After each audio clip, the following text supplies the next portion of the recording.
হযরত সাইয়্যিদুনা আবু সালেহ জঙ্গি মুসা হুজুর রাদিয়াল্লাহু তাআলা আনহু বাড়িতে নাই। ইরাকের জামে মসজিদের তিনি খতিব। দীর্ঘদিন পর্যন্ত কোনো বৃষ্টি হয় না। কি হয় না? বৃষ্টি হয় না। হুজুরদের দেখলে বলে হুজুর দোয়া করেন যেন একটু বৃষ্টি হয়। মানুষজন দল বেঁধে হযরত সাইয়্যিদুনা আবু সালেহ জঙ্গি মুসা হুজুরের বাড়িতে যেয়ে আরজি করতেছেন, হুজুর বাড়ি আসেননি। হুজুরের বোন গাউসে পাকের ফুফু আম্মা ভিতর থেকে পর্দার আড়াল থেকে বলতেছেন উনি তো বাসায় নেই, ভাইজান বাসায় নেই, আপনারা কি জন্য আসছেন বলেন, বাসায় আসলে বলবো।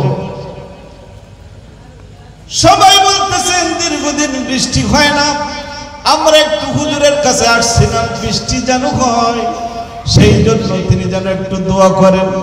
বলে আপনারা একটু ওয়েট করেন। কি করেন? একটু ওয়েট করেন। একটা ঝাড়ু নিলেন। কি নিলেন?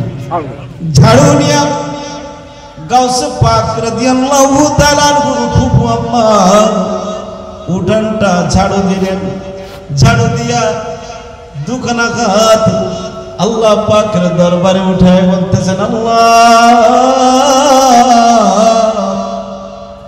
উঠান ঝাড়ু দিলাম আমি, পানি ছিটানোর দায়িত্ব তোমার। আরে জোরে কর না।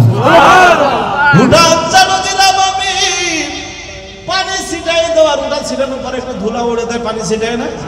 মা বোনদের কাজ দেখেন, ডেকে বলতেছেন আল্লাহ উঠান ঝাড়ু দিলাম আমি, পানি ছিটানোর দায়িত্ব তো তোমার। মুহূর্তের মধ্যে আকাশ মেঘাচ্ছন্ন হয়ে প্রচুর পরিমাণ বৃষ্টি হয়ে গেল।